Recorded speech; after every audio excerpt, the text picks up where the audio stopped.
Voici le premier épisode d'un nouveau format sur la chaîne, un pas dans l'œuvre, où je vais analyser un film par vidéo, ce qui me permettra de parler plus en profondeur d'œuvres que j'apprécie particulièrement.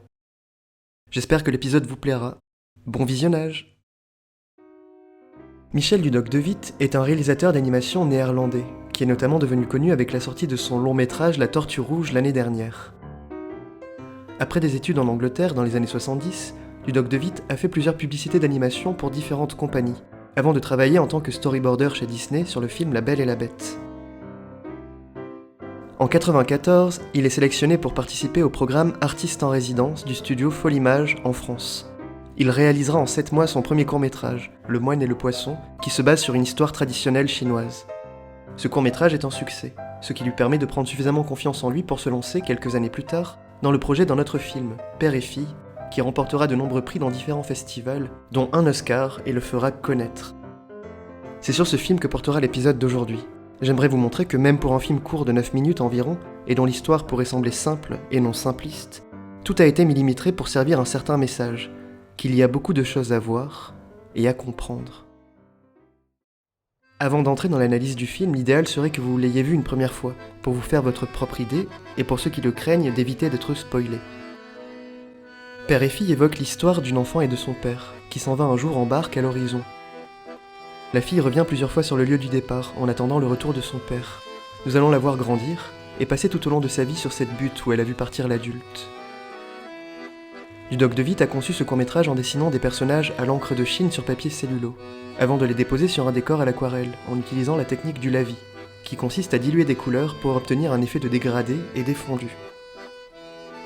Le retour continu de l'enfant à l'endroit de la fuite du père rythme l'histoire, qui devient comme une allégorie de la vie, du temps, des saisons qui se succèdent. Nous la voyons ainsi revenir 2 ou 3 fois dans son enfance, puis entourée d'amis en été, plus tard accompagnée de son mari, en hiver enfin quand elle commence à vieillir. Cette histoire apparemment simple et l'utilisation de dessins minimalistes n'empêche pas au film de déployer une mise en scène particulièrement efficace. Dans Père et Fille, de nombreuses images répétées créent un réseau de symboles. Tout d'abord, le plus évident serait l'image de la roue qui devient une roue du temps, autour de laquelle chaque saison de la vie et des vies se succèdent. Dès l'une des premières images, nous voyons la roue du vélo de l'enfant se superposer à celle de son père. Cette dernière est plus large, signe du plus grand temps passé par l'adulte sur la Terre. Elle englobe celle de sa fille, qui est pour l'instant une partie de sa vie. Il lui montre ainsi le chemin pour grandir. Le vélo est donc une allégorie de la course de la vie, que chaque personnage traverse à son rythme. Une dame âgée apparaît d'ailleurs en train de le pousser, signe que son chemin est sur le point de se terminer. Sur la petite route qui conduit au lieu de la disparition, de nombreux personnages passent et semblent rajeunir. Nous devinons qu'ils passent par les mêmes étapes qu'elle. Ainsi, une femme en noir, peut-être en deuil, apparaissant dès la 2e promenade de l'enfant, a peut-être perdu un être proche, comme la vieille dame que nous voyions dans la scène précédente. Autour de cette roue tournent ainsi les saisons de la vie du personnage. Nous la voyons par exemple accompagnée par plusieurs autres protagonistes, des jeunes filles en été, ce qui marque le début de l'âge adulte, mais aussi de son compagnon et de ses enfants. Ces personnages l'empêchent quelque temps de s'arrêter sur le lieu de l'attente, de la perte du père. Signe qu'à l'âge adulte, les rencontres font que l'on peut oublier ces jardins secrets. La pente de la vie est symbolisée par l'escarpement qui conduit à cette route que l'enfant et son père gravissent au début du court-métrage. Cette butte est comme la montée qui mène à l'apogée d'une vie, vers l'âge adulte peut-être. De l'autre côté, lui fait face une descente qui conduit à une barque, celle que le père emprunte au moment du départ. L'eau et la barque sont des allusions à ce passage dans l'au-delà, que nous retrouvons notamment lors des descentes aux enfers, la traversée du Styx notamment. Significativement, le personnage féminin ne descendra pas la butte. Elle se contente de voir son père partir au loin.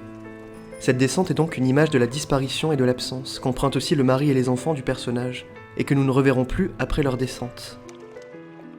Ce sommet de butte devient un lieu introspectif, celui du longing, un mot anglais désignant une attente mélancolique, empreinte d'espoir et de tristesse. Un lieu personnel sur lequel sont susceptibles de revenir les êtres pour se souvenir d'un moment passé, ou d'une personne disparue. Nous remarquons d'ailleurs que le personnage emprunte la route de droite à gauche, ce qui ne correspond pas au sens de la lecture occidentale. Le réalisateur montre par là que cette route est un chemin vers le passé. Ce lieu est notamment inspiré d'un souvenir du réalisateur, les Polders aux Pays-Bas, où il faisait lui-même du vélo enfant. Le film montre ainsi un voyage initiatique, une quête de la réunion avec l'être disparu, ce qui introduit un chiffrement particulier. Les arbres, tout d'abord, semblent mettre en scène l'union désirée et la séparation. Sur la butte, 2 arbres sont légèrement détachés de la file des autres arbres. Ils désignent cet endroit comme le lieu de la séparation. Dans l'une des premières images, leurs 2 ombres étaient reflétées dans l'eau comme 2 ombres d'arbres, ce qui prépare le départ du père. En opposition, un arbre apparaît souvent seul. Ce chiffre 1 n'est pas celui de la solitude, mais plutôt celui de l'union. Dans la première scène, cet arbre baignait déjà l'union des 2 protagonistes. Ce chiffrement se retrouve aussi dans l'apparition des oiseaux, que l'on peut voir comme des messagers. Ils sont nombreux quand le personnage est séparé, seuls quand elle se trouve dans l'union. Par exemple, lorsque la jeune fille est avec son compagnon, un oiseau volant seul se confond avec les 2 amoureux. Il montre ainsi que le personnage a réussi par cette nouvelle rencontre à substituer la première union perdue. C'est le seul moment du court-métrage où elle ne s'arrêtera pas sur la butte d'où est parti l'adulte. De même, au moment du départ du père, un oiseau unique disparaît. Leur union est dissoute à l'instant. Un autre oiseau s'éloigne quand nous comprenons qu'elle perdra aussi son mari et ses enfants descendus sur la berge. À chaque fois, l'oiseau messager de l'union s'absente pour marquer la séparation. Nous retrouvons donc la recherche d'une réunion du chiffre 2 avec le chiffre 1, qui pourrait permettre une retrouvaille finale entre la fille et son père. Le jeu des reflets montre l'intériorisation progressive de cette attente. Si le cercle solaire peut être aussi perçu comme le symbole de la réunion, il finit reflété dans une flaque d'eau survolée d'un oiseau. Le temps devient progressivement un temps intérieur. La femme vit désormais dans ses souvenirs.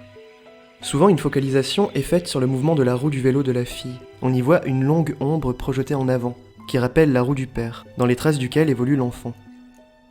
Cette roue d'ombre est légèrement incurvée. Le personnage essaye de la rejoindre. Significativement, quand l'enfant est devenu une vieillarde, la roue du vélo et son ombre s'alignent. À ce moment, elle vient peut-être de rejoindre l'ombre de son père, et arrive au bout de son chemin initiatique. Ce n'est qu'en traversant l'ombre de l'arbre de l'union qu'elle franchit l'étape finale de son parcours. Le soleil se confond avec une roue immense. Sur la butte, son vélo ne veut pas tenir droit. Il n'est plus temps pour elle de rouler. Elle remarque que l'eau a laissé place à une grande plaine d'herbe qu'elle peut traverser. Elle retrouve la barque au milieu d'un vide circulaire. Le cercle est encore une fois le signe de l'union. Un oiseau seul vole dans le ciel. Alors elle aperçoit son père, et les 2 ombres qui se cherchaient tout au long du film sont finalement réunies au cours d'une dernière étreinte.